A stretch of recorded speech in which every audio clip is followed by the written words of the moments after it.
JSSC TGT 2016 high school 2016 के अभ्यर्थियों के लिए है। वो ये है कि पहले एक कन्फ्यूजन है आपका, उसको सारा कन्फ्यूजन जो कमेंट में करते हैं या फ़ोन में पूछते हैं, वो सब जानकारी देते हुए आपको बहुत सारा चीज़ की जानकारी देना है। पहले ये समझिए कि जो आवेदन जमा कर रहे हैं, उस सब लोग का क्वेश्चन है कि 281 पेज है, 281 पेज को जमा कैसे करेंगे? तो ऐसा करने की ज़रूरत नहीं भी है। आप स्टार्टिंग का 10 पेज, लास्ट का 10 पेज, जहाँ आपका बीच में नाम है, वो उसके आगे पीछे का 2-4 पेज लेकर के बीच में करके एक सेट बनाकर दे सकते हैं। और क्या होता है कि आवेदन लिख लेना है। 27 नवंबर को डिसीजन हुआ आपका, 27 नवंबर को डिसीजन हुआ है, ये लिख सकते हैं। और साथ में जो है आपका जो है एडमिट कार्ड, आधार कार्ड ना, केस लिस्ट जमा कर सकते हैं। साथ में बहुत सारा चीज़ जमा करना है तो 10 से लेकर बीएड तक मार्कशीट, डिग्री सर्टिफिकेट दे सकते हैं ना। और अगर है कोई भी अगर जातीय आवासीय तो दे सकते हैं जातीय आवासीय। ये चीज़ आपको दे देना है, इतना चीज़ आपको करना है। आवेदन में क्या लिखना है? आवेदन में वही सेम बात लिखना है कि भाई हम पिटिशनर थे, मेरा केस नंबर ये है, सब्जेक्ट ये है, कैटेगरी ये है, फादर नेम ये है, रोल नंबर ये है, और हम आवेदन ये किए थे। पहले एक बार आवेदन दे चुके होंगे, आपको ऐसे ही करना है, ये चीज़ है। तो आप ज़रूर से ज़रूर आवेदन दे सकते हैं। जो लोग ये है 11 सितंबर वाले थे, जजमेंट कॉपी आपका है, जजमेंट कॉपी ज़रूर सबमिट कर दीजिए। जजमेंट कॉपी आना, बहुत सारे लोग मिसगाइड भी किया गया था, तो वो चीज़ मिसगाइड हो गए हैं, तो उन लोग भी जमा कर लीजिए। नेक्स्ट है ये कि और भी मेनली बात ये है कि सेकेंड बेंच में केस चल रहा है आपका, और ये केस एक ऐसा स्टेज में है जहाँ पे आपको नियुक्ति लेना है। और ये बहुत सीरियस मैटर है, याद रखिएगा कि बहुत सारे लोग ने बहुत लाइटली या कहीं पे यूट्यूब चैनल में ये बात बोल दिया, कोई वो बात बोल दिया, कोई न अनाप शनाप बोलते रहता है न, झूठ फैलाते रहता है, झूठ बोलता है। ये झूठ से क्या होता है कि देखिए, उस जो झूठ बोलता है उसका तो कुछ नहीं जाता, लेकिन चला जाता है आपका हमेशा के लिए। आप एक ऐसे गर्त में चले जाते हैं जहाँ से ज़िंदगी में कभी नहीं निकल सकते, ख़त्म हो जाता है वहीं पे। लोग झूठ फैलाते हैं। झूठ आप ये भी देखे होंगे कि अब पिटिशनर नहीं बन सकता, जजमेंट के बाद पिटिशनर नहीं बन सकता, जजमेंट से पहले भी पिटिशन नहीं बन सकता। लोग ये भी बहुत सारे यूट्यूब चैनल में अनाप शनाप ये सुनते होंगे कि दुकान खोल के बैठा है, भरम में मत आना, ऐसे बहुत सारे लोगों को सुनते होंगे, नीच लोगों का। सभी नीच लोगों का पता है कि वो जो है उसका झूठ का पर्दाफाश हो गया कि सभी जितने भी पिटिशनर्स को मैंने बनाया, जजमेंट के बाद भी बनाया, सब का नियुक्ति का, जजमेंट का फैसला हो चुका है। क्योंकि मुझे पता था कि ये बात सही है, वो गलत बोल रहा है, जबकि हम इसको डिनाई भी करते थे, वो गलत बोल रहा है। बहुत नीच लोग हैं उन लोग। ऐसे नीच लोगों से बचने की आवश्यकता है आपको। जजमेंट सेम फैसला है। सेकेंड बेंच में आपको केस लड़ना है, सेकेंड बेंच में अभी केस चल रहा है आपका, और उसको सही तरीके से लड़ना है।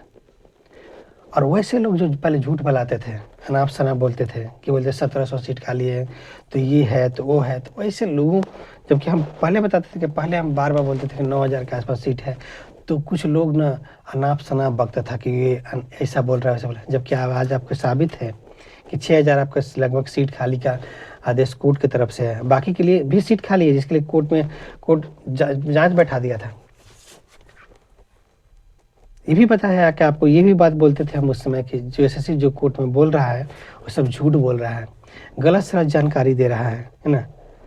बताया कोर्ट का जजमेंट जब आता है तो जजमेंट में लिखा जाता है कि जैसी जो बात बोल रही है सब झूठ बोल रही है। जबकि ये बात हम बाहर बताते थे आपको। ये क्यों बताते थे, कैसे बताते थे, बताना चाहते हैं आपको।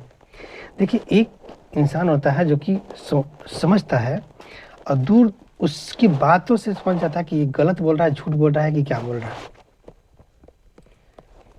उसको समझ सकता है, समझने के उसके हर चीज़ से पता चल सकता है कि वो क्या कह रहा है, क्या नहीं कर रहा है। सब झूठ फैलाता था। तो ये सारा चीज़ आप देखे होंगे। और कुछ चैनल जो है अनाप शनाप बोलते थे। आज भी एट प्रेजेंट बताना चाहते हैं कि एक एग्जाम है सहायक आचार्य, बताना चाहते हैं सहायक आचार्य को लेकर के कुछ लोग जो हम भी केस लड़ रहे हैं इसका, लेकिन कुछ जो छोटा मोटा ऐसा ग्रुप में है या कुछ जो है नीच लोग है, बरसाती मेढक की तरह है, मुंह बनाता रहता है 73 तरह का। वैसे लोग इस केस को बर्बाद करने के पीछे पड़ा हुआ है सहायक आचार्य का, बताना चाहते हैं। सहायक आचार्य का केस को कभी नियुक्ति नहीं हो, उसका चाल चल रहा है कुछ लोग जो हमेशा धरना देता है सहायक आचार्य के नाम पे, बर्बाद करने के पीछे पड़ा हुआ है।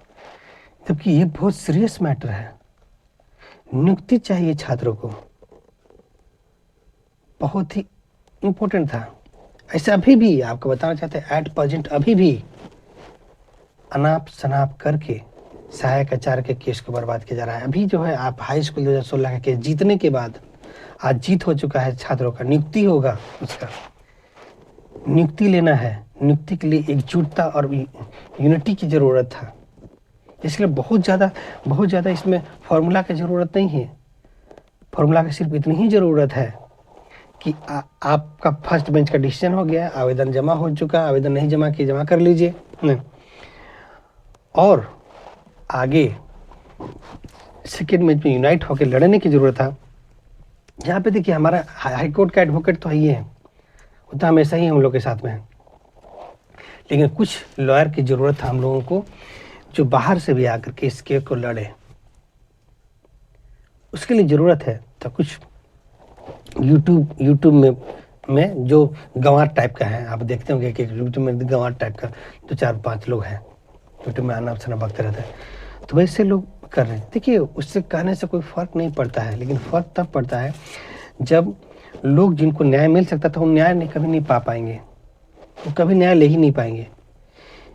और उनके द्वारा जो पिटिशंस हैं, सच में बता रहे हैं कि एक ऐसा भी पिटिशंस है, बताना चाहते हैं कि एक ग्रुप है, एक लोग जो अनाप शनाप बोलते हैं, पता है उसके द्वारा पिटिशंस का भी जजमेंट नहीं आया। जजमेंट ने 1.5 साल पहले बना था कि उसका काम ही नहीं करवाया वो आदमी को, सिर्फ गड़बड़ करने के अलावा कोई काम नहीं किया। और वैसे लोग जो अनाप शनाप बोलते रहते थे कि भाई ये पिटिशंस बना रहा है, ये कर रहा है, वो कर रहा है, जजमेंट के बाद नहीं होता है, जजमेंट के बाद पिटिशन नहीं बनता है, नहीं मिल सकता। जबकि हम वो इंसान थे, आप देखे बोलते जजमेंट ये केस में ऐसा चीज़ है जो जजमेंट के बाद भी आपका फैसला मिलेगा, और मिला। उन लोग अभी तक माफ़ी नहीं मांगा, नाक रगड़ के जमीन में माफ़ी मांगना चाहिए था कि सब झूठ बोले थे। अनाप शनाप मेरे बारे में बोल रहा था, बहुत सारे लोग अनाप शनाप मेरे बारे में बोलता था, आज जजमेंट पूरा दे चुके हैं। और स्पेशली और आगे बताना चाहते हैं सहायक आचार्य के अभ्यर्थी भी बोलना चाहते हैं, सहायक आचार्य ऐसे गंवार लोगों के चक्कर में मत पड़िए। आपका केस को मिसगाइड किया जा रहा है, आपका कितनों आपको बुलाया जाता है कि ऐसा करवाया जा रहा है, सब झूठ बुलाया जा रहा है आपको। सहायक आचार्य के जो 16,000 सीट पे केस लड़ा जा रहा है, सही के तरीके से सिर्फ और सिर्फ हम ये बताना चाहते हैं कि वो हम लड़ रहे हैं, और बाकी लोग जो है ना गड़बड़ तरीके से कर रहे हैं। सब सही तरीके से लड़ने की ज़रूरत है। इसमें बहुत जो भी है लोग ना, कुछ लोग छोटे मोटे का खाली धरना करते रहता है। एक तो आदमी धरना कर लेगा ना, कुछ करता ही नहीं है। सहायक आचार्य चलो, क्या उससे आपको कोई जस्टिस मिल सकता है? आपका रिक्रूटमेंट का आदेश कोर्ट से होगा, इसमें 5,000 रुपये लगता है। बाकी चीज़ जो आप समझते हैं कि ये चीज़ हो जाएगा, वो चीज़ हम करके देख चुके हैं, पूरा है। आप करिए, प्रयास करना गलत नहीं है, प्रयास का एक ये होता है, लेकिन वैसे लोगों से केस नहीं लड़ा जाएगा। और एक बात और मानना है कि हाई स्कूल 2016 के सभी अभ्यर्थियों को बने 4,000 पिटीशन, जितने भी पिटीशन है सभी को इस केस को सेकेंड बेंच में लड़ने की आवश्यकता है। गड़बड़ नहीं होना चाहिए। अगर सेकेंड बेंच में गड़बड़ हो जाएगा, यकीन बताते हैं इसको संभालना मुश्किल हो जाएगा, जबकि आपकी नियुक्ति हो जाएगा। सेकेंड बेंच में बाहर से एडवोकेट बुलाने की जो आवश्यकता है, जिसके लिए लोगों को एकजुटता ज़रूरत है। उसके लिए मेरे द्वारा जो पिटीशन है, लगभग आधा पिटीशन तो मेरे द्वारा ही है, तो वो तो मेरे साथ है ही हैं, वो तो रहेंगे ही। और हम अपना ग्रुप में सब काम कर रहे हैं, सबका कोशिश करेंगे, लेकिन सभी लोगों को भी करने की ज़रूरत है। और ऐसे लोग जो गलत तरीके से आपका डायरेक्शन देते हैं, बिल्कुल ही मत मानिएगा। जैसे आप देखे होंगे कि मेरे बारे में अनाप शनाप बोलने वाले लोग जो बोलते थे आज जजमेंट है, जबकि मेरे द्वारा बोला हुआ हर बात जजमेंट कॉपी में लिखा हुआ। बताइए आप मेरा ये देखिए कि हम जो बात बोलते थे पहले जजमेंट में, जब जब लिखा हुआ है वही बात आगे के लिए बोल रहे हैं आपको। सेकेंड मैच में सब लोग को मिल के लड़ने की आवश्यकता है, और लड़ने की आवश्यकता क्या है, यहाँ पे फाइनेंशियली सपोर्ट की ज़रूरत है, कुछ पैसे कंट्रीब्यूशन की ज़रूरत है। अब सोचिए कंट्रीब्यूशन के बिना हो सकता है कि नहीं हो सकता है? आप अपने अपने सोचिए क्या वो चीज़ हो सकता है, पॉसिबल है? नहीं है। तो इसमें सहयोग की ज़रूरत है, जो सहयोग सब लोग करेगा तो एक हाँ सही जगह पे आप कंट्रीब्यूशन कर रहे हैं तो सही जगह पे कर रहे हैं कि नहीं कर रहे हैं, ये देखिए। हम ये भी बोलेंगे कि अगर आपको कहीं भी नहीं मिलता, पहले भी बोलते थे अगर पिटिशन आप बन रहे हैं कहीं भी नहीं, मुझसे बनिए, आपका जजमेंट दिला देंगे। सेम जजमेंट हो चुका, मेरा सभी पिटिशन का जजमेंट है, कहीं नहीं मेरा, आप मुझे कंट्रीब्यूशन कर लीजिए, आपका पैसे का सही उपयोग करके एक लॉयर हायर करके आपको जीत दिलाया जाएगा, अगर किसी तरह से गड़बड़ी नहीं हो। लास्ट में यही बोलना चाहते हैं कि अभी अगर आप पिटिशनर अगर नहीं बने हैं तो यकीनन आप पिटिशनर बन सकते हैं, यकीनन केस में जुड़ सकते हैं, सेम फैसला आएगा, सेम डिसीजन आपका आएगा और आपको डिसीजन मिलेगा, कोई दिक्कत की बात नहीं है। और जो नीच लोग जो थे, जो मेरे बारे में अनाप शनाप पहले बोले हैं, अपने चैनल पर माफ़ी मांगिए। और अभी भी 2-4 चैनल है जहाँ पर नीच लोग हैं, अनाप शनाप बोलते रहता है मेरे बारे में, उन लोग बोल चाहते हैं नीचता तुम्हारा ना बंद हो जाएगा बहुत जल्द। और सहायक आचार्य के सभी अभ्यर्थियों को बोलना चाहते हैं ऐसे नीच लोगों से बचिए वरना बर्बाद हो जाइएगा। ठीक है, धन्यवाद, बाकी अपडेट देते हैं।